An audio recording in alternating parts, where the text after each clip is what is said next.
This camera. This is live entertainment piece. This is live entertainment piece. Do you want to try to fix his camera? So just to give you the story, well, wait till people come into the studio because nobody's actually watching and they'll know where we are or what we're doing. Might have to just use the web camera. Hold on. I'll just use the old-fashioned camera. Yeah, I'll just use the old-fashioned Works webcam. See if people start coming in. Hopefully they'll realise that we've changed. I know, because we're obviously live right now. 0 people are watching, but then when I put this on there's 2. Yeah, just be. There we go. We've got some people now. Right, hopefully people can find us. You're a bunch of amateurs. You're right, cycling chainsaw chap. To be fair, what happened was, and I'll tell you the story. Well, Dino just texted me as well, so we'll get him in as well. I'll email him the link. What happened was, StreamYard, for some reason, unbeknown to anybody, decided that it didn't recognise any of my devices. So my camera, my microphone, my light, everything like that just went dead, basically, and kicked me out. So then I tried to come back in, and I couldn't get back in. And the joys of going live. But don't worry, PG comes to save the day. It is what it is. And I tell you what, I've got a very unhappy 6-year-old up there because we were supposed to be having a family movie night, and that is ruined now. Well, it's not really, because you can go once Dino gets here. We're here now. I know. I was actually going to say to the troops there if they wanted to just ask me any questions, or there was anything that we want to talk about. Do you want to talk about Wednesday night? Let's talk about Wednesday night before we get started. 4-0 to the Talbot, a first half spanking. I didn't see that coming, but I'm not going to lie. I think that ends any opportunity for Johnstone Burgh to win the league. Talbot, I'm going to struggle to see past them to win the league. I think that Troon have obviously dropped points recently, and it's still a long way to go. I mean, Talbot still have about 35 games to go, but I'm struggling to see past them, particularly with they've dished out a 5-0 to Troon, a 4-0 to the Borough. They always beat Cumnock. It's hard to see where they're not going to win the league. No, I mean, the gap's down. It's only about 5 points now at the top of the league. Do you know what I mean? I know. But I was shocked at the result. But did you get the chance to see any of the highlights, PG? No, I've not seen it. So basically, Johnstone Burgh started the game pretty well, I thought. With a couple of wee half chances, nothing too much, but a couple of wee half ones where you think if that happens, then maybe things could be different. But by they lose the first goal with a set piece, a free. Neil McPherson scores a header for a corner, so straight away you're under the cosh. And then second goal, just a ball at the tap, and big. I think it was Big Edie. Apologies if it's not, because I'm going to stick him in here, but he basically misjudges the flight of the ball, and the ball bounces over his head, and Kyle McAvoy just runs in and puts it in the net. So you can't give Auchinleck a 2-goal head start like that. Do you know what I mean? You've got to make them work for it. You know, and I think that was the thing when I was talking to Greg Mitchell at Johnstone Burgh. That's what he said. They said they were just really disappointed that the goals they gave away, and they just felt that they didn't really make Auchinleck work for especially the first 2. Nah, that's what you said there is the fact that you can't give them a head start like that, because it's almost never happens where they fall apart like that. I mean, it does happen occasionally, but almost Craig's never. Just corrected me. It was Cammy Kay that scored, but it was not Kyle McAvoy that ran through and squared it to Cammy. Please say I'm right, Craig, so I'm not a complete dumpling. But Cammy Kay getting 2 goals as well, and made some signings as well, Auchinleck, during the week, bringing in Johnny Lyon for Gart Cairn, and also signing young Kenzie Mitchell on loan from A United. It's good signings. I can't pretend I know a lot about Kenzie Mitchell, but it's just bolstering the squad. I used to play with his dad. That's how bad it is. I know. Dino, I don't want you to feel guilty in any way here, right? But you've ruined my family movie night because you were late. I'm just throwing it out there. Just throwing it out there, mate. I know you've been getting a sound. You've been getting a sound in your on your laptop. We're still not there, Dino. We're still not there. We'll keep trying, Dino. Keep trying.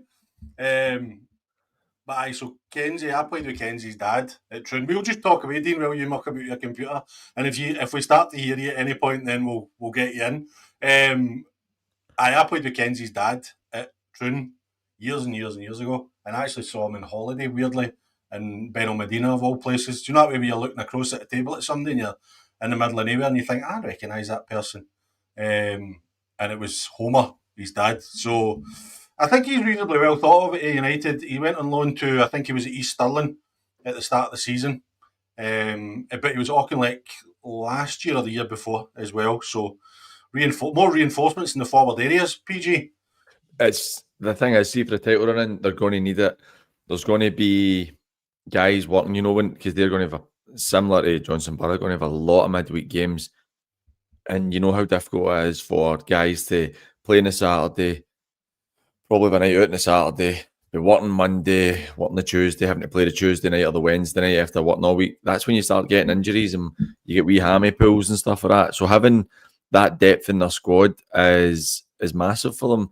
And I think they've laid a real marker with that result during the week there. And I also think that I think it was Paul Smith commenting earlier saying Murdy has not done well enough with his resources. I still think there's a long way to go. He's won the odd trophy in that as well, so he's brought a bit of success. But I can completely understand where Paul's coming from. I would say with the resources at hand, they should be a lot closer than what they are. I mean, they could end up going on a 10-game winning streak and then they're right back in the hunt. But the fact that they've only won 8 out of 13 tells you that that's probably not going to happen. But they've got so much in them that there's no way, in my opinion, that they won't make the top 8. Aye, definitely. What Craig saying there that they weren't able to use the showers until after the lights were turned off. Ridiculous, isn't it? That's class. Good stuff, man. Obviously. Before we move on, Johnny, will we talk about how unlucky Muirkirk were they? Aye, well, I was going to cover. That was the first kind of things I was going to talk about. Was obviously Cumnock doing really well and getting through fairly comfortably against Villa Clyde, but also Muirkirk heartbreak at losing 11-10 on penalties. I know. So they've gone the full 120 minutes without conceding a goal, and then losing it so late on like that. But absolute credit to them. They've been tremendous this season, and maybe it allows them just to focus on the league and push for that top 8 spot and get themselves into the Premier League next season. Massive credit to Ross and his team. I think that we've spoken so much about them recently in the last maybe 18 months, and they're absolutely smashing it. So unlucky to them, but congratulations on such a good cup run. Dino, do you want to try again? Nah, we still not got you. Why don't you try your phone? See if you can get it work with your phone. I don't know if you tried that. Somebody in the chat saying it's the most sense I've heard for you, to be fair. I hope we didn't stay at the pub this afternoon for this as well. What was I going to say? Really unlucky, Johnstone. But do you think that's a team that took 10 off Ardea and then beat Cumbernauld in the last round? They'll be so disappointed. 11-10 as well. Do you know what I mean? It's a sin, man. It's a sin. And Cumnock getting to the final. To be honest, I think it might have been a different matter if they were playing Villa Clyde away. I still think Cumnock would have enough to win, but I don't think you're seeing a 5-1. But again, they've been absolutely emphatic in the victory, and they're obviously sitting in a decent position in the league, a good position in the league. They've really turned it on this year, and I think it's good to see because they're a club who haven't, I touched on it last week, they're a club who they've not quite reached the heights that they probably should. So that is a really good result for them this week. Unlucky to Villa Clyde. John and his team have done a fantastic job getting to that stage in the cup, but these things happen. They're another team like Muirkirk. They can go and focus fully on the league now and try and get themselves promoted into the Premier League, which is not something you would have thought of 4 or 5 years ago that Villa Clyde could be a Premier League side. Aye, and Craig just saying there was more entertainment in the Cumnock Square before the game, the running battles between the punters. We don't obviously know anything about that, but Cumnock v Toll Cross, who's your money on, do you know? Who's your money on, PG? I think the Toll Cross boys are maybe going to... But down in Cumnock boys can be quite handy. Do you know, is that you? You know, Cumnock v Toll Cross in a fight, who's winning? Toll Cross every single day of the week. He's there. Every single day of the week. How are you, Dino? It's good to see you. I'm fine. Mate. Listen, apologies, guys. I've had obviously a few technical issues there. See, to be fair, right? So earlier on, when you weren't here, I was doing like a wee intro, and the website kicked me out completely. So I don't know if there's issues with StreamYard tonight or our hosting platform. But so I don't know if there's issues, but we're here. We're good to go. You get any thoughts on? We'll just talk about Johnstone Burgh on Wednesday night. Auchinleck winning 4-0. Any thoughts on that? Dino, I don't know if you saw the goals, but I've not seen the goals. I've seen that it was obviously Johnstone Burgh was celebrating after the game in terms of the next stage of the kind of platform to get the licence. But Auchinleck, listen, to go there and be 4-0 up. I think it was 4-0 at half time. Absolutely stunning result for Auchinleck. Shot them away, and obviously, listen, I wish I could say that I'd done my homework over the weekend, Johnny, but I've not, unfortunately. So I'm going to just be shooting for the hip tonight. But what I would say, you know, is Johnny's quite lucky that he's got us just now, because I imagine by tomorrow morning the voices won't be sounding anywhere near as comfortable as they're right now after that game of the day. I watched. I know it was some comeback for Man United, wasn't it? Listen, I'm never a fan of Man United, Johnny. You know I'm a Leeds man, so I know that's why I said it. That's why I said it. I was cheering Palace on all afternoon, and my throat's a wee bit sore for doing that. You're going to love Crystal Palace. Sorry, I know this is a bit of a segue, right? But Crystal Palace, who decide in their infinite wisdom, the closest team to Crystal Palace is Millwall, right? But they don't want to have a rivalry with Millwall because they'll get battered every time that they go. So they think they'll just have a rivalry with Brighton. Let's fight with Brighton instead. Let's not pick in Millwall because we'll get done in. So I don't like Crystal Palace because they're fear. Right, we're also talking about the Challenge Cup semi-finals. Dino, Muirkirk going to University of Stirling and heartbreak, drawing nothing each and get beaten penalties, and then obviously Cumnock beating Villa Clyde fairly comfortably on paper. Any thoughts on those two? I just think it's a befitting final. You know, Cumnock probably, I think, top 3 in the West. University of Stirling for a few years now have been a really good side in the Lowland League. So, you know, the Scottish Junior Cup for me is always the one that you look at and you think that's the one that's got the prestige and the kind of feeling that you want to go and achieve something in that. But if you actually just look at the teams that represent it, then for me the South Challenge Cup's obviously the competition with the best quality. So Cumnock delighted. You know, last time I was on here, I think Swifty was in a bit of bother in terms of how he was starting this season or how he was finishing. Sorry, maybe the last campaign, and for him to go and get his side to a final and be in the top three in the league is something that I kind of predicted the last time I was on. So hopefully they go on and for our region they go on and they win the final as well. It's interesting you say that, Dino, because we had I don't know if you heard, but we had Swifty on the radio a couple of weeks ago, and it was just after we'd done our show, and I think it was just after the Auchinleck game that we'd spoke, and they said that they had quite strong conversations after that game about whether they were going in the right direction and stuff like that, and since then they've really kicked on. So, you know what they say, out of darkness comes light, do you know what I mean? Sometimes you just need that wee reset and those honest conversations to kind of propel you forward and make sure everybody's aligned and everybody's on the same page. Aye, and listen, I've got no doubt that I know for a fact that there was difficult conversations there, and you know a lot of it stems from last year. I think he'd be the first to admit that in terms of his recruitment last year, he thought it would go one way, and it certainly never. So I think it's fair play to Cumnock as well, because they could have shot for the hip last year and possibly moved Swifty on and looked again for another source, but he's managed to turn things around, and you know they've had a fantastic campaign so far. And if it was to end with silverware, then I'm sure that it would keep a lot of people happy. Yeah, and Kenny's just saying other finals to be played on Sunday, 29th of March I would imagine at the arena that is Broadwood Stadium. So good luck to everybody. Hopefully the wind's no blowing. And the only other cup game, Talbot beat Lanark 6-0.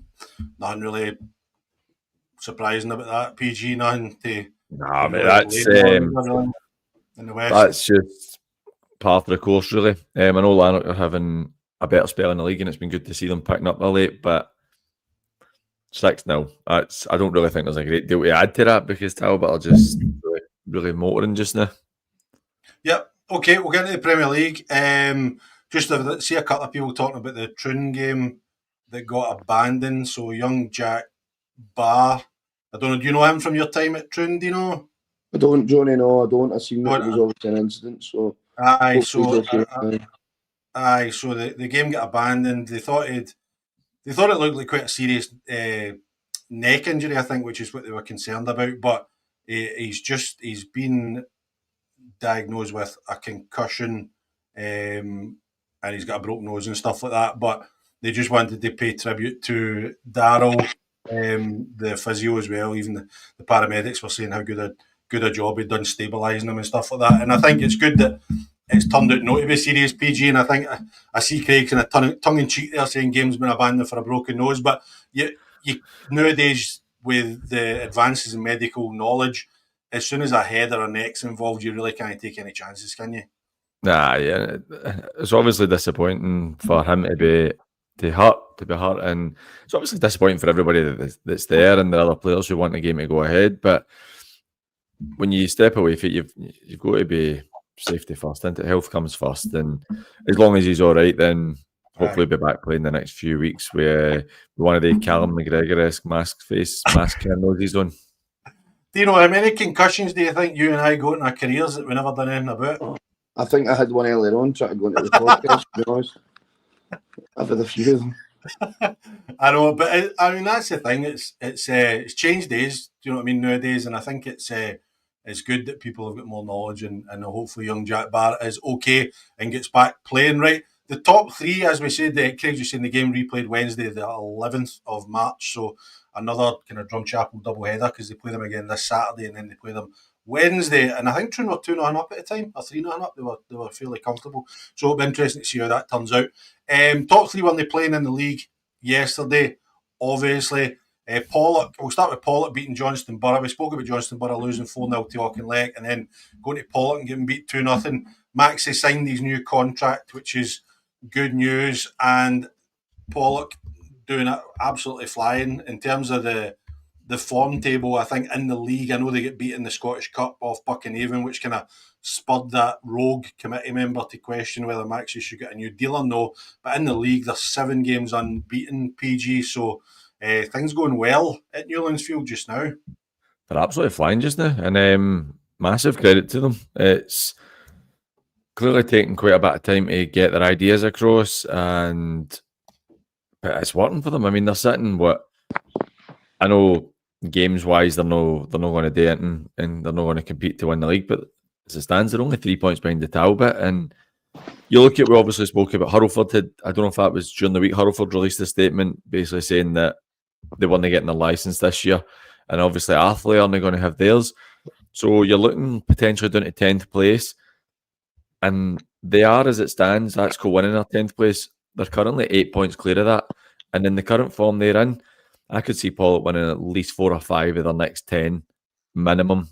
And that would be more than enough to get them promoted. And it's been a great run for them. I think that the Borough, again, actually, we were talking about losing to Talbot. That's another game they've lost. And it's really no great for them. I think that's twice Pollock have beat them this season. So great result for Pollock, poor result for the Borough, who really need to start picking up points. Again, like I touched on earlier, they're going to go up. But I think it was Paul again on the chat saying that top 8 isn't really good enough for the Borough. I think this season, on paper it is, but it's really not good enough considering the resources they have. Aye. Dino, PG was just saying there before you joined us that he felt that Wednesday's game put Johnstone Burgh out the title race, and obviously getting beat again yesterday. Do you go along with that line of thinking? I do, aye. But just in response to what PG was saying earlier, I also heard him saying that I'd ruined his family day or something. So now I've got a finally voice for that. You know, you can say no to people, PG, as well. But I told him anyway, you could go. back to Johnny's question, I totally agree with what PG is saying, and that I think Johnstone Burgh is at the title race. Listen, Talbot can beat you. Absolutely can beat you, but they'll be fuming the fact that they couldn't go to his old stomping ground and respond in a manner that title contenders should have done. Do you know what I mean? So brilliant for Maxie, brilliant for Pollock. You know, I'm really, really surprised at how well Pollock have done this year. You know, I was critical of the recruitment in the summer, critical of the way that kind of from the outside things were going, and what an amazing job he's done again, and absolutely deserving of that new contract. Aye, I mean, what do you think as a manager, Dino? Like, what's your take on the whole situation? The guy in the committee puts that question in the Pollock Facebook page: should we give the manager another contract and stuff like that? Like, how would you have dealt with such a situation down at Girvan? I'd just straight up ask the board that it's either me or him. You know what I mean? You can't have anyone. Oh, he's left. He's left, and Maxie's signed the new contract. So I think we've got an answer.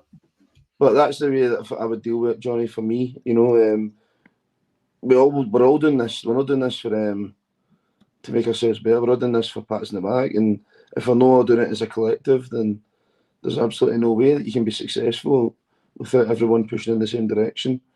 It's not like we're operating at a level where everyone's got a great. I mean, you know, we're doing it for the good of the team, and we're doing it for the good of each other. So if there's no collective there, then you absolutely can't be pushing forward together. So listen, the guys at Paul, they're good people, and I'm glad that Max is there, and I'm glad that they're pushing the club forward.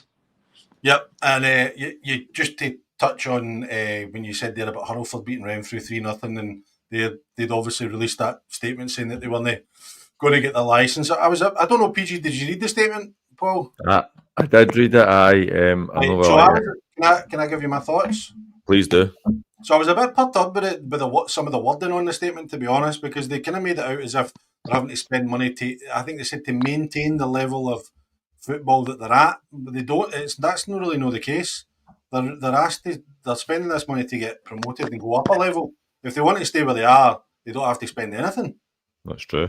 Yeah. I don't know. Maybe that's sour grapes in a sense for the committee or whoever wrote the statement, but stay where they are. They don't need to do anything. I mean, they're already there. So it is what it is. Disappointing that they're... It's going to be interesting because you've now got Hurlford. You've obviously got Atherley. I've heard a rumour on the grapevine that Shots are unlikely. But again, that's just me hearing. But also Shots are... They'll struggle. I know they've got a decent opportunity to win a game or two in hand, and they're in a right good position. But it's... See, for me, it takes teams out though, because then you look at somebody like Glenafton who win again yesterday, beat B. That's 2 wins in the league for Glenafton. They could go up to 10th or 9th or something and still get promoted. Aye, definitely, and it's one of the ones that we still don't know everything that's to come, and we're looking at teams with 10 games left of the season, and we still don't know what's happening. But I suppose that this is extreme circumstances this season, and I think that Hurlford are obviously just bitterly disappointed that their chance is taken away from them. Mm-hmm. Yeah, I see Craig's just talking about. He's saying some co-winning punters are questioning the manager's position on Facebook, which I think is bizarre. But fans will be fans. They're sitting 10th in the league. Again, 3 points off at 8th, which is Atherley who can't go up. So it's a bit premature, Dino, isn't it? That's ridiculous. Absolutely ridiculous. You know, Kilwinning were 4th in the first division, if I'm wrong, last year.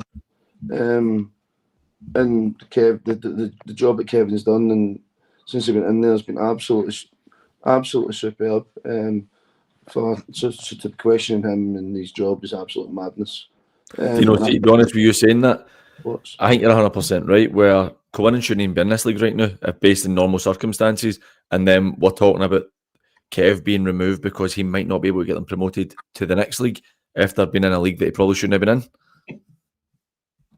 That's madness.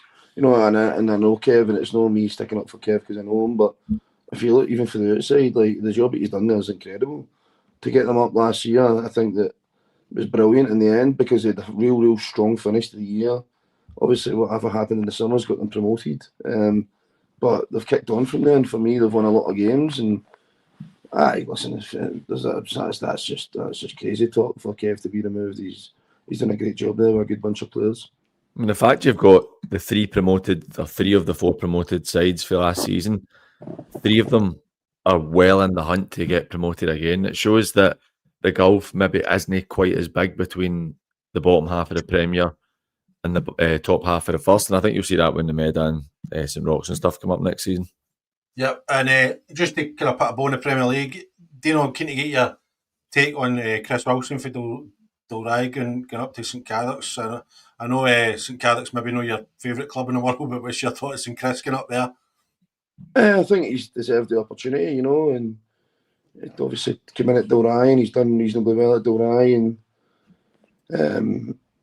listen, it was tough to play against Chris, and obviously there's an opportunity at St Cadoc's at the moment that from the outside maybe looks as if it'd be a good opportunity. Time will tell on it.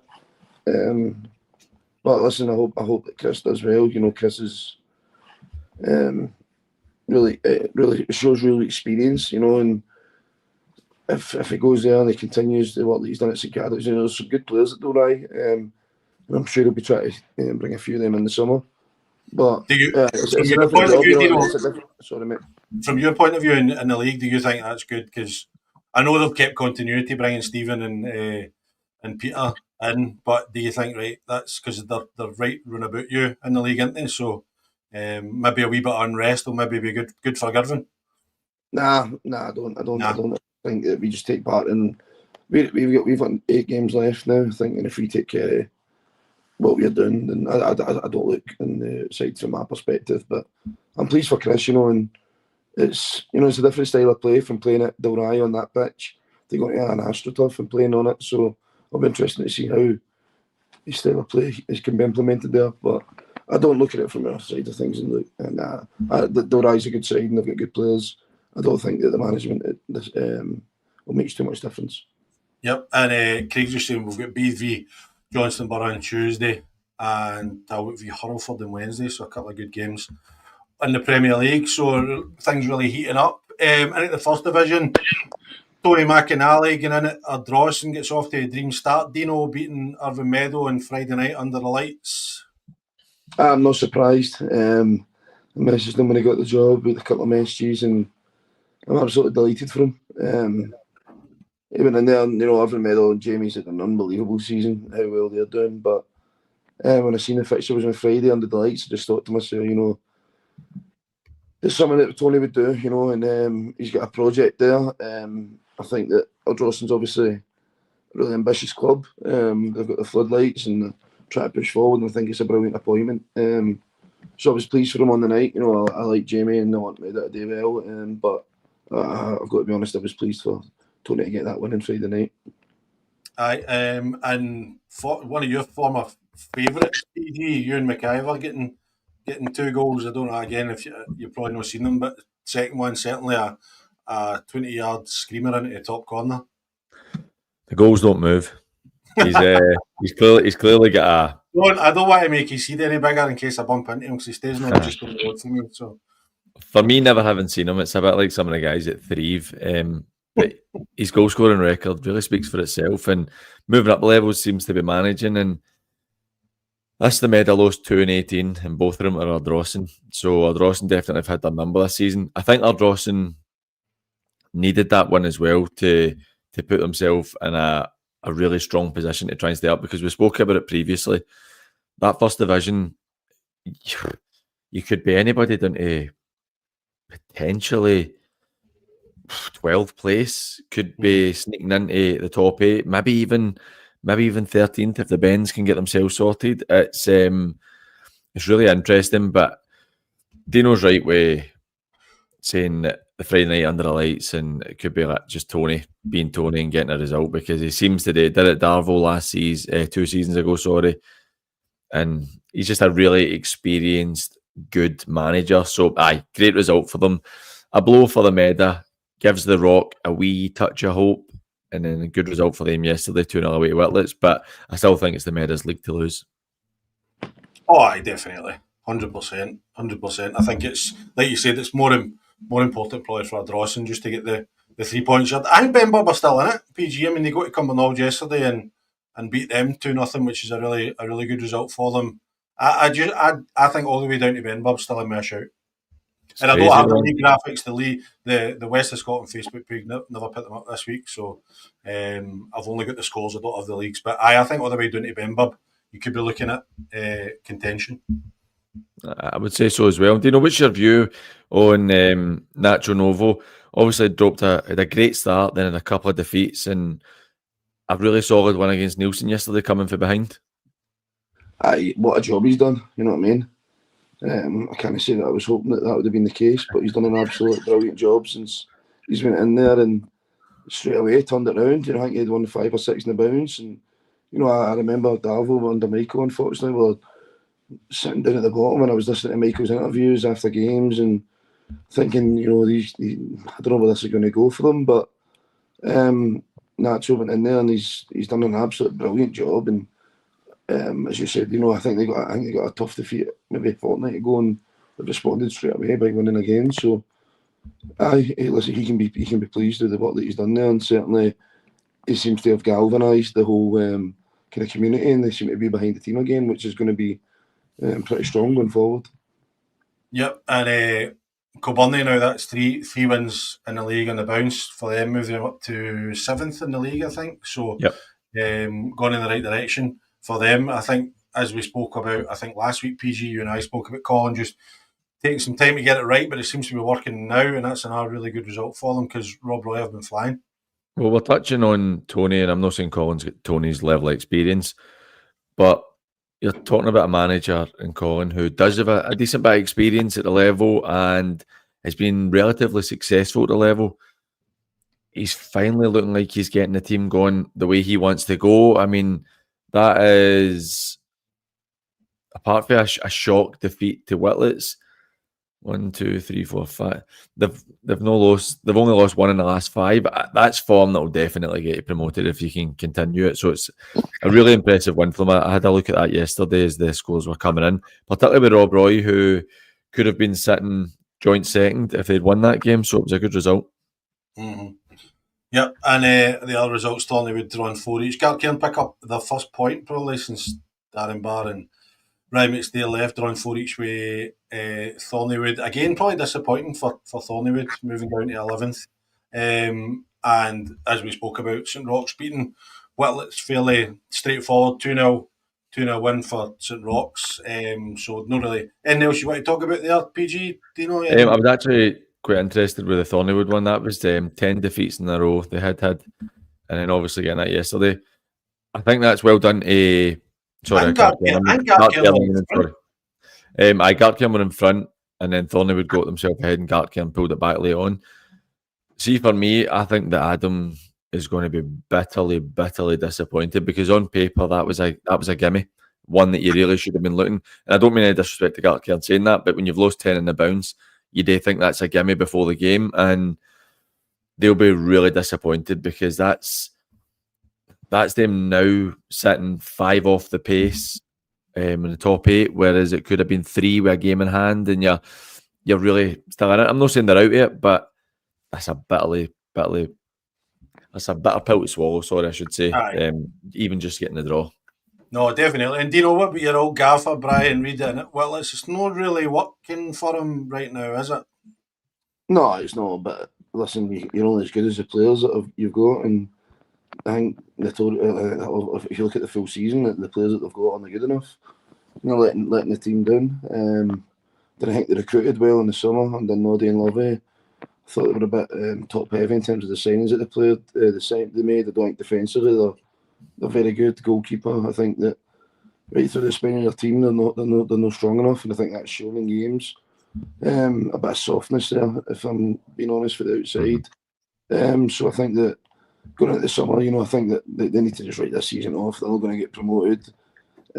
For me, you know, I think that behind the scenes, I know how strong that club's going to be going forward, you know, and there's a lot of exciting times going forward, but And the gaffer Brian Reid is obviously the man that will do that and carry it forward. But I think recruitment needs to be really key in the summer. You need to sign. I'd be surprised if there was 4 or 5 players that were there now that will be there in the summer, because I think it's that bigger rip up.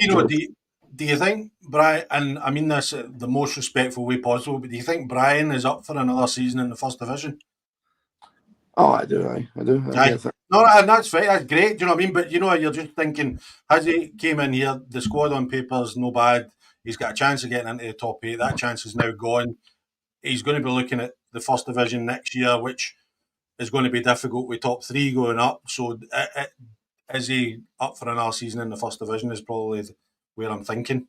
Well, I do think that. I think there's possibly been a bit of a reality check in terms of coming in and expecting a massive turnaround. Obviously, that's not materialised. I can imagine when the guys brought Brian in that they maybe relied on his experience to be enough to kind of carry the team through and bring them back into the race. But obviously, that's not been the case. But again, with the greatest respect, the squad that they inherited, I don't think was good enough to go and do that. And certainly, what I would say is that even the players that they've kind of brought in, his recruitment since he's been there, hasn't been great either. So I think he's got to carry the can for that, and I'm sure he will. But I think that was something actually. The potential to be a really good club, but they need to get things right. That was something I was going to ask you. Do you know? I don't know Brian personally. I don't know what he's like as a person or a coach, but he's obviously come from a higher level, a really good pedigree for our level. But does that mean that he probably doesn't know a lot of players and a lot about this level? And again, Michael Moffat, I know he played at the junior level for years as well, but he was also away for a long time. Do you think that's something that they might face as a struggle, trying to recruit players if you've not been at this level for a long time? And you know yourself, and Johnny will be the same, it's hard enough when you know it inside out, never mind not knowing it inside it. Aye, listen, it's a problem. You can coach and you can be a great coach, but ultimately, if you're not bringing in players that are better than the level that you're operating at, then it's not going to be good. So I think the guys have assessed that they need some help in that direction in terms of recruitment, and I wouldn't be surprised if there was another addition in there, certainly in the summer, to kind of help with that, someone that's familiar with the level maybe.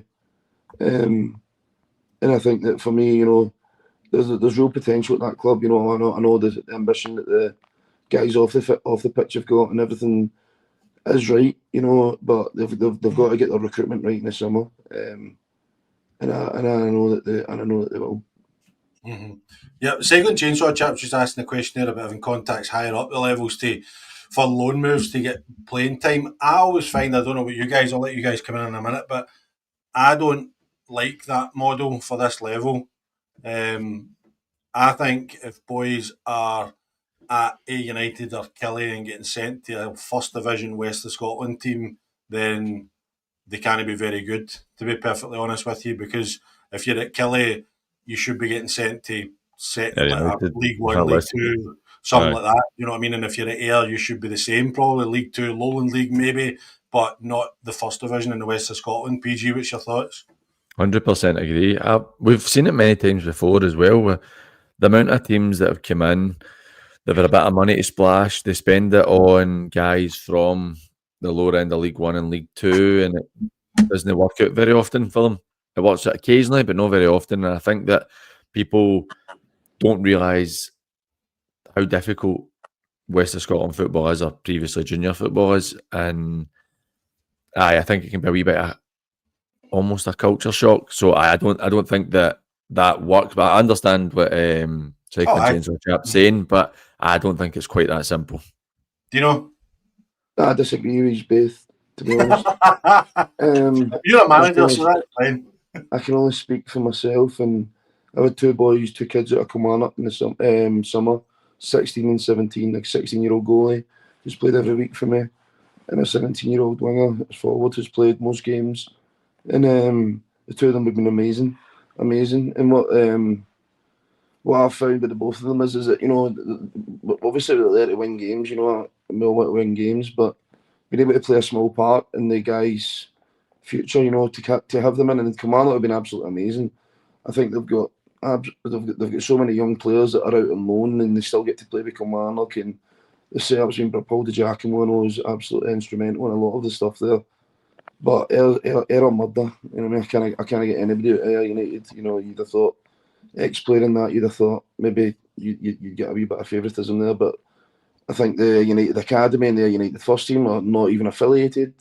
So there's obviously issues there and players that would rather play with their 19s, but it pains me to say it, but Kilmarnock have been amazing in terms of the young boys that they come out and they play games. And I get that. I get the attitude that if you're not going to play from the west of Scotland, how are you going to play for Kilmarnock? But you know, a lot of these young boys, you know, and I can only look at the boys at Ewan Wilson that was at Beath maybe 18 months ago on loan from Motherwell. And back to Motherwell, and then all of a sudden he's a Scotland under 21 international.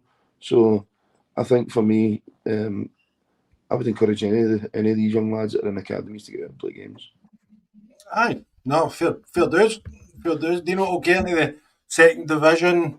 Bellshill win, Threave drop points again, PG. Aye, good win for Bellshill. We all know that. I know Larkcollar sitting in a position that they probably won't be particularly happy with, but we always know Larkcollar, a team who can turn it on in the day.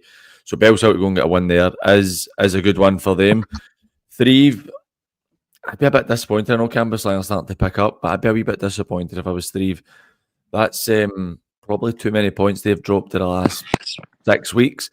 But Bellshill have got to go and do their part, and that's them moved now 2 points ahead of Threave, and it's going to be really interesting between the two of them just to see how it goes. I think also just to touch, I don't think they'll be a contender for the league title, but Blantyre will be a bit disappointed with the fact they only got a draw as well. If they'd won that, they were putting themselves within 6 points of Threave, probably too much, but they're still putting a wee bit of pressure on the teams above them, but they'll be disappointed with that. But a good result for Derek at Thorn just to start picking up some points.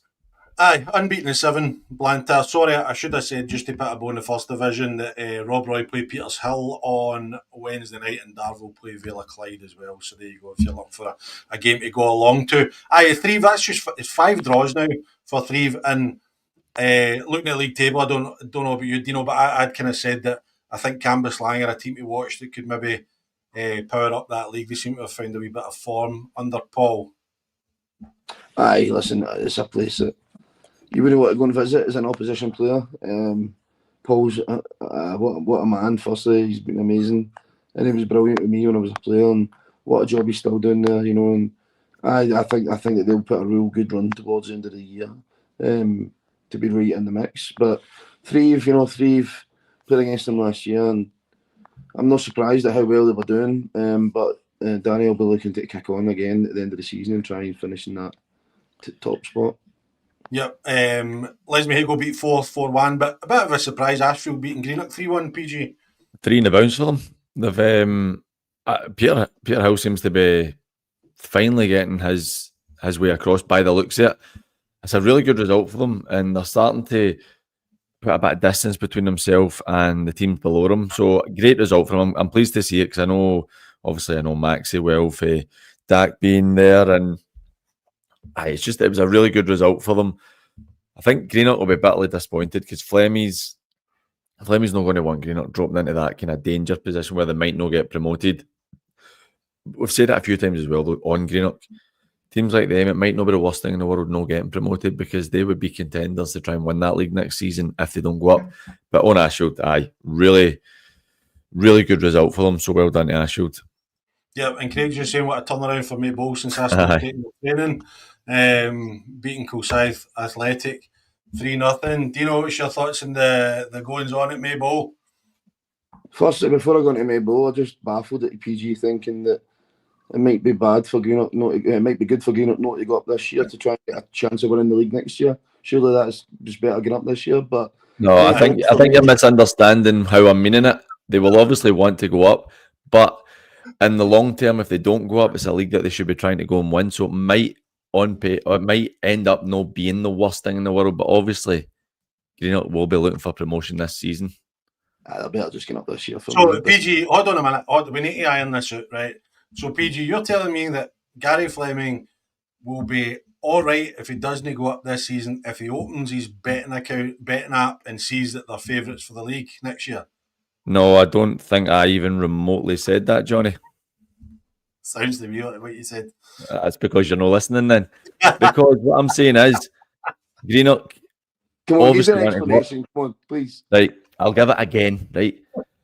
For Greenock, they will obviously want to go up. That is the main aim. But for me being an outsider, I can sit and say if they don't go up this season, they're in a position where they could probably go and win this league next year with the quality they have, which I think that if you look at it long term, getting up and sitting mid-table or bottom half of the table in the league above is not as good as winning a title or a league below or getting promoted. But they would obviously rather go up and try and compete in the first division next season. I'm just saying sometimes, like when teams get relegated, it's no the end of the world for them if they can actually go and have a more successful season the next season. You happy with that explanation, Dino? I think I'm back on mute again. Mayball, Dino, Mayball, delighted to obviously get rid of George, which was the main problem in there. So I'm delighted for the guys at Mayball. No, on a serious note though, I just wanted to, I know that we'll touch on my game later, but George is a friend of mine and I know that he was getting everything at Mayball and it's not materialised for him. I think maybe there might be a wee element without me speaking at a turn and George will be his own man, but that jump for looking at Mayball, I think that he could have maybe maintained that. Rather than going to Mayball, I think maybe for me from the outside, obviously without knowing anything, I think that the jump was a wee bit too far for a few of the players that he took with him. But I was gutted for him, and I know that I listen. I meet George every Saturday after a game, and we dissect our game for an hour or so. So I know how football means to George. So I was absolutely devastated to see him go. But also, what I need to say is that Lewis Kirkwood, Rogers, two guys that we trained next to Mayball, so we played them on Wednesday night and they beat us 2-0 in a wee kind of bounce match. And I was saying to Lewis, look how easy you're making this. But I was really, really, really pleased for them all yesterday, and the players. And I know that George will be too, because at the end of the day, we're all in football to help each other. And I was delighted for them yesterday to get that win.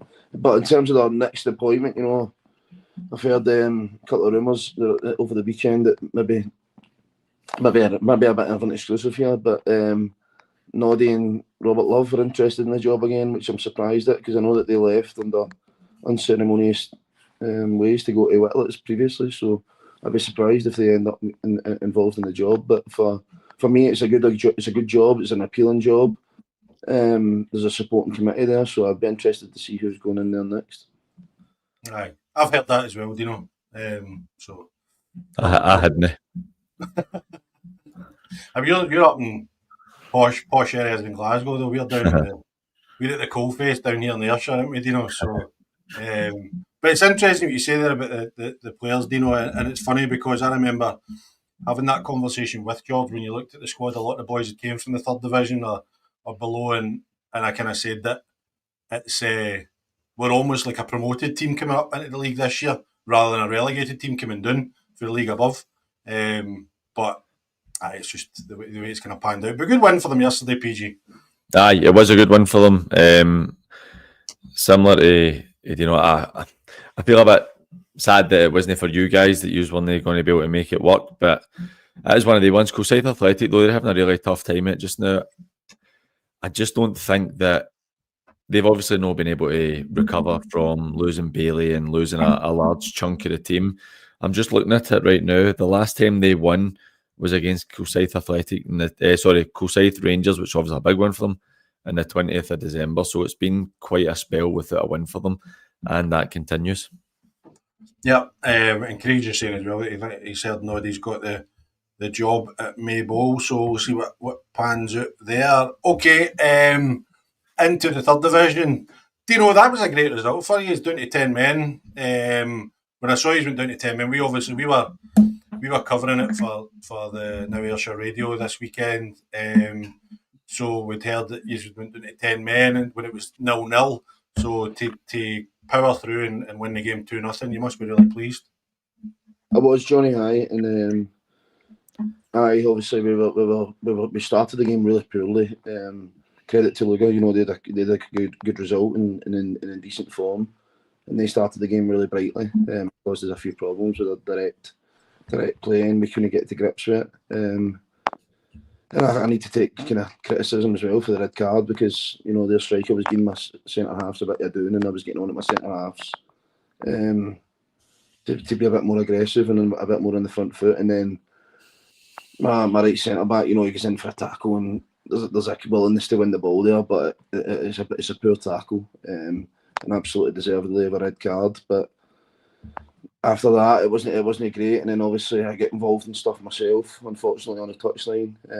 Was it with Steely?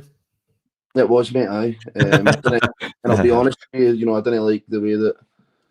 I don't think that you can on the side of the pitch, And listen, I'm on a platform now, so I'm going to use it. I don't think at the side of the pitch, for me, I think you're there to coach your team. I don't think you're there to try and bring down another team and another opposition. I've never done it, and I don't think that it's right. I don't think that because you're on the side of the football pitch, you're allowed to say what you kind of think about other players and that. And I just wanted to try and defend my players. And listen, I've been told that the compliance officer is going to be looking at it, so obviously I'm obviously going to get what I deserve to have, but there's an element that, if I'm in that situation, I'm going to protect my players, and I protect my players every single time. And unfortunately, I get involved and embroiled in a bit of stuff that shouldn't happen at the side of the pitch. But the amazing thing for me after the game, the takeaway was that it sparked my team into life a wee bit. They knew there's definitely an element that they knew that I'd kind of let them down, and they wanted to. Obviously, I couldn't be in the dressing room and what have you, and I couldn't speak to them directly, so I managed to have a couple of minutes with them, and I just says to them, listen, come on, you owe me one here. You need to bail me out. And my God, we were absolutely magnificent. We went down to 10 men, and real worthy winners of the game. For 60 minutes, we were the best side. Caused them problems with our shape. Caused them problems going forward. And for me, it's probably my most the best feeling that I've had after a game in terms of winning games. And Luga for me, looking away is such a monumental point in my life. Forget football. I went there as a Troon player under Jimmy Kirkwood, and I was crippled with addiction at the point, and I was trying to get to Peterhead for more money to go back to Jim McInally, and I spoke to Jimmy Kirkwood, and we were playing Luga away the next day, and I remember him turning around and saying to me, "Don't even bother coming tomorrow." And I think myself, Jesus Christ, what have I done here? I've made an ass of this. And I turned up at the game away to Luga. Jimmy said, playing on the bench, and we were 1-0 down, and he brought me on, and we turned it down, and we won 2-1, and we get promoted that year. So there might have been an element of that on the sideline, that feeling in my stomach. It's a special place for me. And so yesterday, we went there last year and won 4-1. And yesterday, again, my players were absolutely amazing, and how they stuck together and really grinded out an amazing performance and a really, really, really good win, because there's no doubt about it. What a job Stuart's done there. He's turned that club around again. They were heading one way, and listen, the results at times this year, at the start of the year, were difficult, but they'll win a lot more games than what they'll lose heading towards the end of the season. Yeah, fifth in the league now. I know you played a few more games in our teams, but that makes it even more important that you go to places like Luga, like teams that are. I know you're saying Stuart's turned it around, but they are down the bottom end of the table. It's even more important that you go to places like that and win those games, so you don't open the door for the teams round about you that have got games in hand. Well, we had Ardea, Craig Mark, and Luga. And we've took 6 out of 9. And if we do that again, the next 3 games are Persia, Finnart, and Port. And again, if we do 6 out of 9, then we're going to be where we want to be. You know what I mean?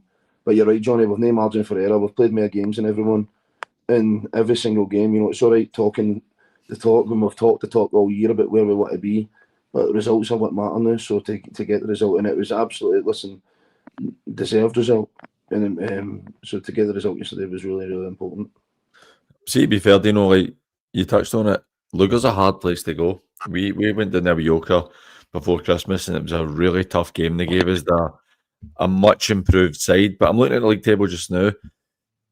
You said you've played more than everybody else, which is obviously true, but you look at the teams who are trying to fight to get into that top 8, Kello, Glenvale, they've played very similar game season. You've got yourself a wee bit of cushion on them, so it gives you a wee bit of hope, a couple of other results, and you're in a very, very good position with maybe 4 or 5 games to go, and it's all in your own hands. Yeah, I think that the league's table's starting to take shape. I think that the top 4 teams in the league now are Craigmark, the Port, the Uni, and Knightswood, and I think they're the 4 best teams in the league. You know what I mean? So I think that if we were to finish the season strong and to finish within that top 4, 5 for the team, that's where we want to be. But week to week, it's got to be week to week now. Persia, it seems to be the case that Lugar hadn't won in a while. They went and beat Ardea last week. We then facing the following week. Persia hadn't won in a million years. Then they won yesterday, sorry. And then we've got them next week. You know what I mean? It seems to be that every team that we can play at the moment came off the back of a good result. So we know how difficult Persia is. The epitome of this level for me. Honest, hard-working, good people who just get in the pitch and they get, you're playing against people that the egos just 100% every single week. So we know how difficult that will be next week, but we know that our home form this year has been terrible. Not getting enough points on the board at home, so that's the preparation. And also, I'm obviously going to be suspended, the same as one of my members of staff. So we need to make sure that we're right for Saturday because it's an important game. Remember, Dino, it's not the end of the world if you don't get promoted. You can go and win the league next season. Looking at your last 7, you went win, loss, win, loss, win, loss, win. Is that a concern that you're not quite getting? Before the answers, Johnny, I'm going to step in and say, see if you continue that form in your next 8 games. I think you'll go up. So it'll be enough. It wasn't a concern until you tell me. I mean, and now I'm thinking to myself that kind of form goes win, loss, win. I know what's coming next week, but no, we had a difficult start to the year. We played Petershill, and I thought we should have done better in the cup. We should have been better. We lost every cup game, and I think that I kind of put an emphasis on that, and I don't get help the players. And then our kind of form at the start of the year was indifferent.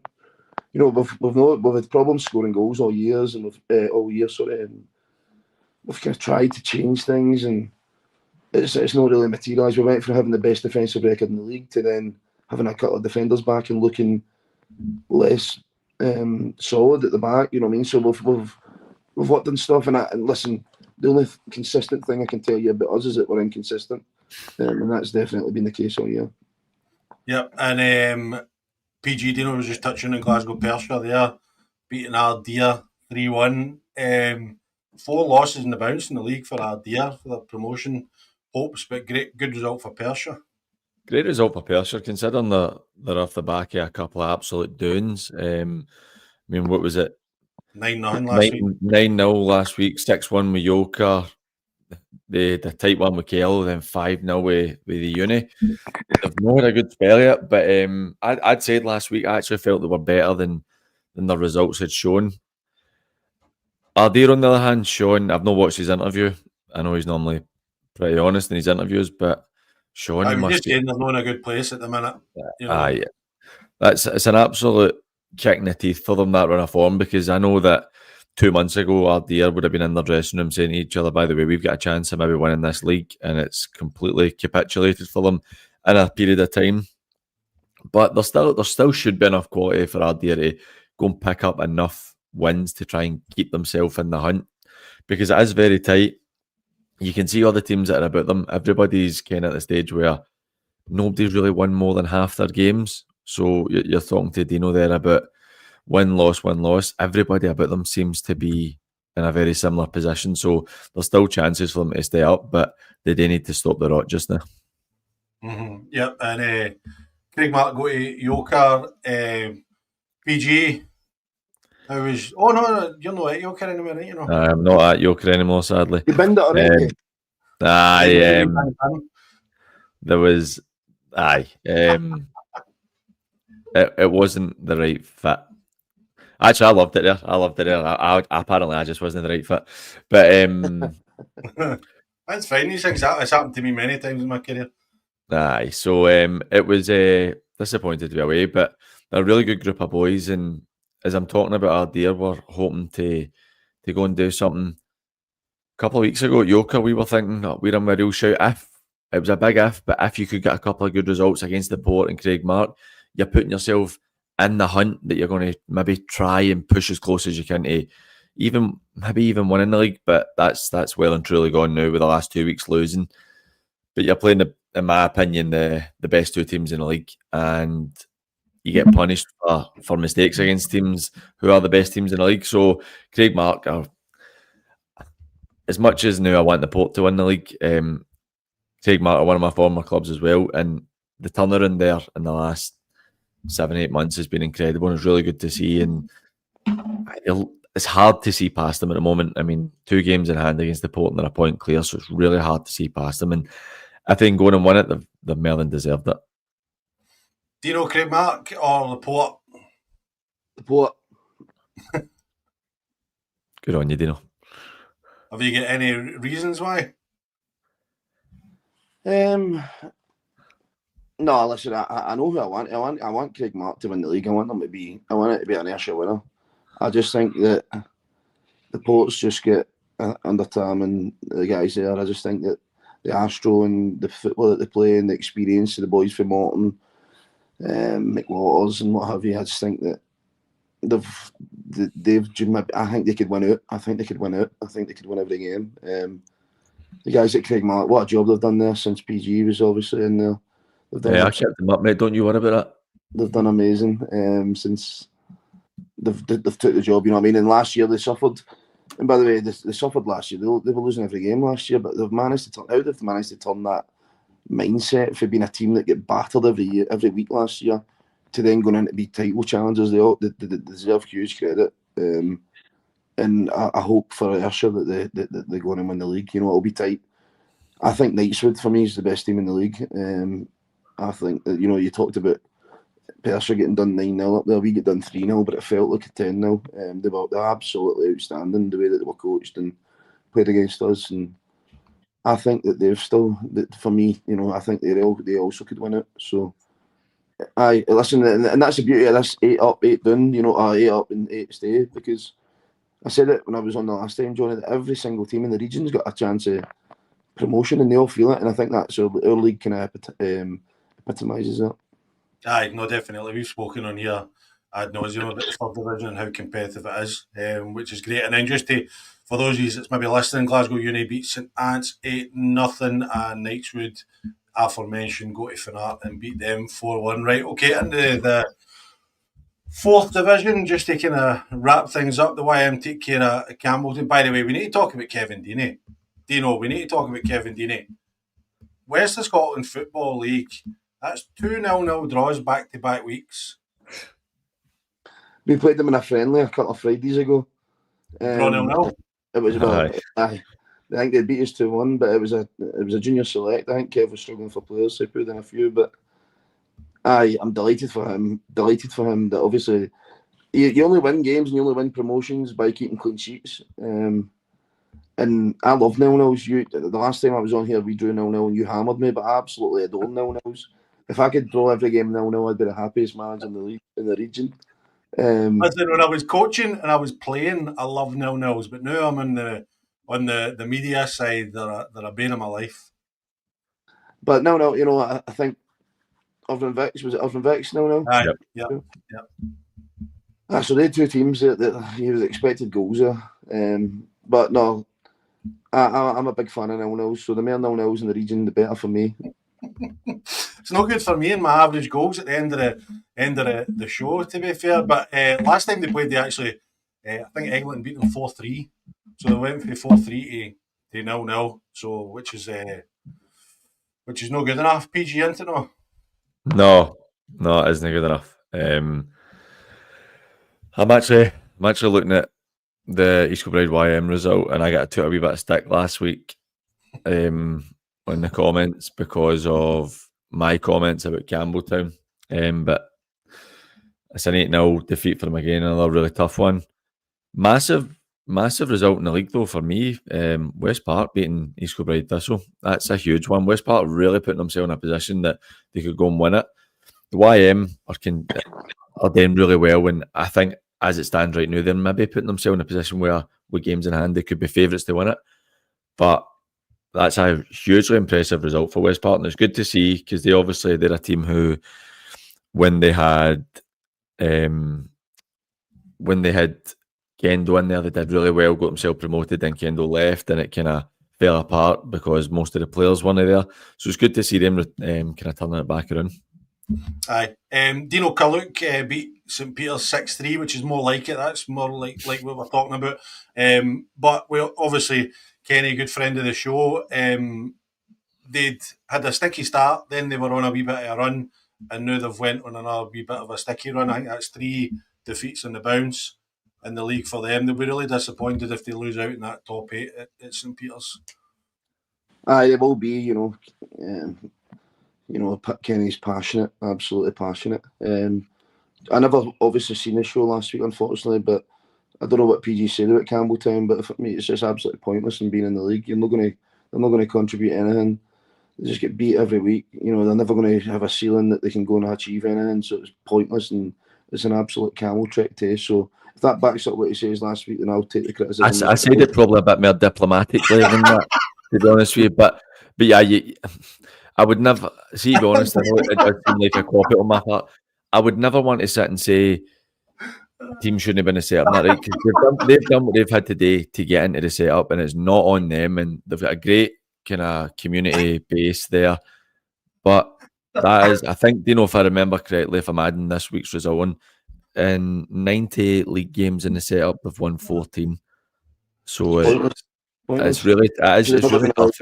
But listen, they might have good people. We've all got good people working at clubs. But at what point does it become beneficial to them as well? You know what I mean? They don't know better playing in a league that's more competitive for them, and you can maybe then entice players to do something that you're going to actually achieve something. But to go back to Kenny and the guys at St Peter's, they Kenny's the epitome of your heart and your sleeve, and I hope that I know how passionate he is about the game and how passionate he is about his team. So hopefully they finish the top 8.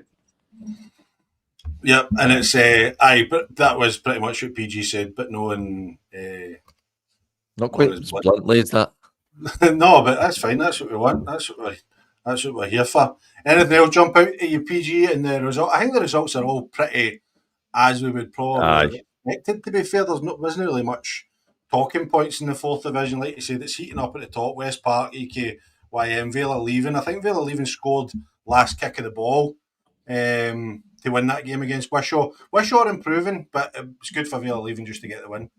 A really important one for them. I mean, that's where Eglinton will maybe be a wee bit disappointed that they got the draw yesterday, and Irvine Vicks, to be fair. But the 3 of them are really looking like they could maybe stretch away for everybody else. And it'll be really interesting in the remaining, between the 3 of them, it's the remaining 8, 9 and 10 games. It could be very, very interesting to see who could win that. And ultimately, they're all promoted. But it's great to go and win a league title, and I think that the 3 of them will be absolutely gunning for it. And East Kilbride YM in their first season in the setup, after a tough start, they've been fantastic. They're probably in my eyes, for how it's been over the last 15 games, are the team that deserves to win the league. East Kilbride YM versus Vela leaving this weekend, PG? No, East Kilbride are playing Wishaw this weekend, next week. East Kilbride, aye, but that could, I'm not going to say it's going to be a title decider because it's still plenty left, but there'll be a real marker laid down for either of them if they can go and win that game, so it'll be really interesting to see. Do you think, I don't know anything about EKYM, Dino, do you? I know that they signed a lot of ex-East Kilbride boys in the summer. Like, obviously being new into the setup, PG, do you think they've got the experience to see them to a league title? I think so. They've got a couple of guys that they've signed for the level that have been about a wee bit. So I think they probably have enough about them. And see, to be honest, as much as I absolutely love the 4th division, it's kind of an amateur / 20s type league. And they've come for a good amateur level where they've won stuff before. So they've probably got enough boys who have got experience against similar quality teams to go and win something. So I think they do have enough about them. Mm-hmm. Yeah, okay. And again, just looking ahead to next week, West of Scotland Cup quarterfinals, Muirkirk and Meda and Thorn Hurlford. And we've got Largs v Benburb in the Scottish Junior Cup quarter final as well. How do you see that going? Dino, fancy just a Largs win? Well, you would predict so, but Benbourne knocked through it, I think. So they've definitely got an opportunity to go and to go there and win. Largs, Arnie just does great, doesn't he? They're in the mix again for something that's important, the Scottish Junior Cup. Interesting games. I think Largs have got enough about them to go and win the game, but it would not surprise me in the slightest if Benbourne were to go there and to get a result. So I'll just sit on the fence with that one, I think. PG?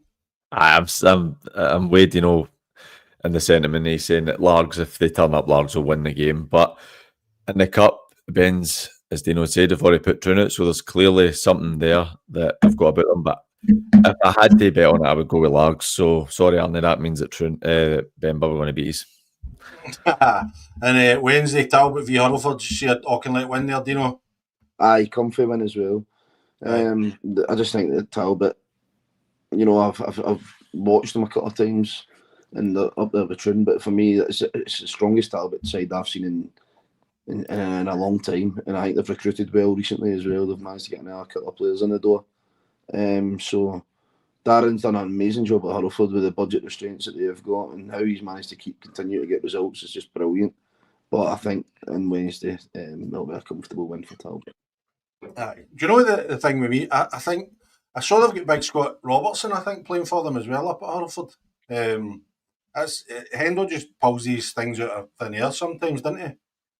Aye, well, obviously listening around the summer, and he's a Kilmarnock lad, I think, Scott. So to get him in, I think he'd done it previously with Ali Love and others. There's loads of good examples that he's brought in boys that have kind of just come out that senior ranks, and again, he's done an unbelievable job because their budget must be really, really low in that league.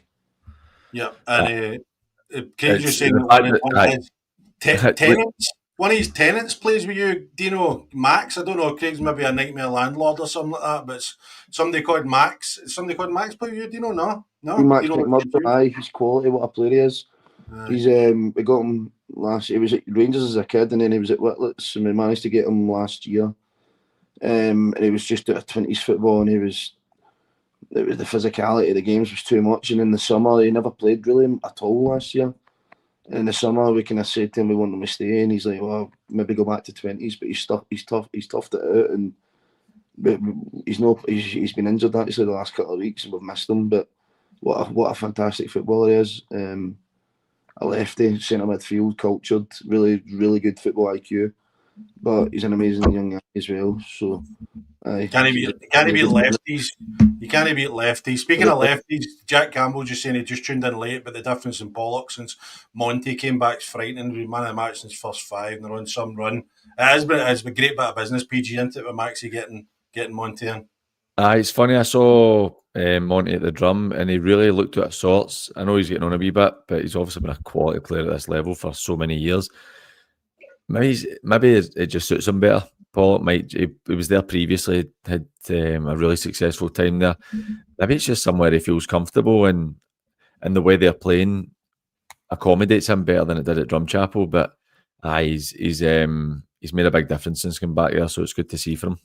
I did, and we did discuss the Pollock result earlier on the show, Jack. If you want to check it out, you can rewatch on YouTube. Dino, you got anything else you want to get off your chest? Just Carlo Monti there, he's the only player, when I dropped down to play at this level of football, he's the only player that's seen a Friday night I'd be sitting thinking, oh Jesus, I'm playing Carlo tomorrow. He was different class, You couldn't give him a bit, some strikers you think I could give him a wee bit, and you could give him a bit and he'd just come back even better. He had everything, and I'm delighted that he's back at Pollock and doing well. But no, apologies obviously for the earlier situation, trying to go on my phone. I know that there'd been definitely a bit of doubt with the football this afternoon that I'd backed it, but it wasn't the case. And it was great to come on and have a wee pop at PG now and then, since he called Girvan plucky the last time that we played them. I've never used the word plucky in my life. To be fair, when you didn't read my WhatsApp when I sent you about 5 o'clock, I did feel the worst. I thought, oh no, the market in, no. But it's good. I never get captured by the market. I was aiming for 3 o'clock. I actually fell asleep. I'd be sitting on the couch this afternoon. But that was what I thought had happened. I thought he's been in the market watching the football and he's KO'd. He's been making some roasted cheese and he's KO'd, and the fire brigade's on the way. But no, listen, I love coming on, and I know that I talk, and I just shoot for the Hibbins. So Campbelltown, listen, I'm bad. I feel bad that I've copied these, but you don't belong in the league. It's me that gets the messages, Dino. The consecutive messages me all the message me to. We'll get a pre-season friendly. We'll get a bus trip, and we'll have a good day down there. And then like just what they were. See what you're saying about for them. Like when I spoke to this, I did speak to him, and he was saying like they've got no issues like money wise or commitment wise or anything like that. There's nothing like that. And he did say like if we drop down the leagues, like where do we go? Do we go to Glasgow amateur leagues, and then it's just the same carry on? Do you know what I mean? It's still the same. And all that kind of thing. So that is. But it'll be interesting to see what happens next year. Right though. Dino's right, and see in terms of if they dropped into Glasgow Amateur League, right? It's the same. Let's leave them alone, right? We've given them enough. Do you know what I mean? All right, okay. Get into them. Dino, you got any thoughts on the teams coming up? Like from the amateurs of that? Anbank coming back in being an Ayrshire lad. What's your thoughts? Anbank. Apparently, Anbank are potentially in the setup. It's a big mistake. They just go back to just being Anbank at the bottom of the pyramid. Do you know what I mean? But they've got to know with the amateur status and the one. I think they did an amazing year last year where they won that, and then the whole wee town striving for that. And obviously, I've got Scott Taylor and my coaching staff who's Anbank means well. He kept Anbank. You know what I mean? Going. They like just sometimes just leave it as it is for me. There's no point in them coming in. What to be the next Eggleton, Girvan, Irvin Vex? You know, like they're just going to be back into the same pool, try to pull the same players. Just be a really good amateur side like they've been there now. But it's maybe an ego thing. You know what I mean? Maybe it's we'll go back in and we'll try and do this and we'll try and do that. Not for me. Do you think it maybe strikes me to the kind of not the demise, but the kind of lowering of the level of amateur football? Possibly, Johnny, but you know it's hard because you know look at Thorn and that, and I think Thorn were a really good amateur side. Do you know what I mean? But I think for me, if you're coming into the setup and you've got a academy for all the way down the way that Thorn have got, the way that Knights would have got, then I totally get it. But Anbank don't. You know what I mean? Anbank's just always going to be Anbank. The same as like other clubs are just going to be the same. I think for me, if you've got the setup and that's your next step, you know, for Glenburn, for example, you know, I know that Glenburn have got a setup there where academy all the way down, girls teams and so on. So if they were to come in, they could really push on. But I just think that is the setup. I think the quality is massively diluted. Do you know what I mean? By the amount of teams that have come in, and it's a glorified amateur team. As PG said it earlier, it's a glorified amateur league. You know, that bottom league. And that's how we're determined to try and get promoted so that we can try and avoid it. PG, any thoughts to wrap it up? I completely understand Dean's point of view. I like teams like Anbank and stuff to come in because it improves the level of the lower leagues, but I do understand what he's saying. I suppose it depends on what the clubs think that they can do as well. But it's for me, I'm happy to have them in it because I'm obviously not really interested in amateur football, so they'll improve our level. But I do understand the point. Mm-hmm. And it's probably a good point about the setup off the park, the academies and stuff like that. If you've got that behind you, then you can really build. You know what I mean? But if you're just a standalone club, then it's maybe a bit more difficult to do that. But listen, mate, no need to apologise. We appreciate your time. It's been a cracking chat as always. It's been a good laugh, and hopefully everybody has enjoyed it. Like I said, I think it was issues with the host network rather than anything that we were doing. That's my story, and I'm sticking to it anyway. PG, thanks for jumping on. Are you going to be joining us? Are you going to be joining us next week, or are you? I don't know, mate. I'll need to let you know. You need to let me know because I'll need to try and get somebody lined up. I'll speak to you in the next. I'll just do it every week now. You know what? I love that. You know, see how honest you are. You're always very, very welcome to come on, mate. We appreciate honesty on the show. Whether we agree with each other at times, we always love the honesty. No, that's it. And I think it's one of the things. It's one of the reasons probably, you know, that PG and I do it every 2 weeks, because when you do get managers on, it is difficult for managers to come on and say what they think, because they maybe don't want to have a go at certain teams or a go at other managers or clubs and stuff like that, so, and I get it, I totally get it. I'd probably be the same. I'd probably sit in the fence if I was a manager. So it's great when we get a gaffer like you that just comes on and shoots for the hip and tells everybody what they think. And you've got a way about you where you can get away with it, which is unusual. Well, tell the compliance officer that. We'll get Joe Beltrami's phone number and we'll get him to come up and give you a hand. But no, listen, thanks for joining us, mate. I really appreciate it. PG, thanks for stepping in. Always a pleasure. Short notice. Craig's saying we should get Tucker on. The chances of Tucker in for an interview, so he can't get him on the show. Tucker doing he doesn't know what this is. He's getting folks sit about and talk about junior Fitbit. Do you know what I mean? There's absolutely no danger. This is a man I saw warming up when I was managing at Troon with 2 different boots on. There is absolutely no chance he's coming on a podcast. Although, if he wanted to, we would be more than delighted to have him. Let me tell you. But remember to like the video if you're watching on YouTube. Both of the streams, please, and subscribe to the Pyramid Promotions channel. Our sponsors are Roxburgh Insurance Brokers, GLA Chauffeurs, and of course VSN Sport. Don't forget you can catch this show repeated on Tuesday on East End Community Radio as well. Okay, we didn't make it, PG. No. 128 goals, 35 games, 3.6 goals a game. Kevin Deeney. It's Kevin Deeney's fault. 2 weeks in a row. Kevin Deeney needs sacked for that. Well, Kevin Deeney needs to get his striker option sorted. There you go, PG. You've not got a job to now. Offer your services as striker coach and get them down there and get them banging some goals in. But I've still 3.6. It's not too. But listen, if you're paying a tenner to get into a game of football and your average is potentially 3.6 goals a game, it's not too bad. It's not too bad. So, Cycling Chainsaw Chap makes a great point. We can add 21 goals onto that for the penalties. We're still in Uni and Muirkirk. So there we go. We reached it. Do you know something? I didn't even count that game because they brought the average down because it was 0-0 for 90 minutes. But remember, get out and support your local West of Scotland Football League team. There's loads of games kicking off midweek. The clocks will begin forward soon as well, which means there'll be hundreds of midweek games to go and watch. So make sure you get out and support your local team. Until next Sunday, where it might be PG, it might be someone else.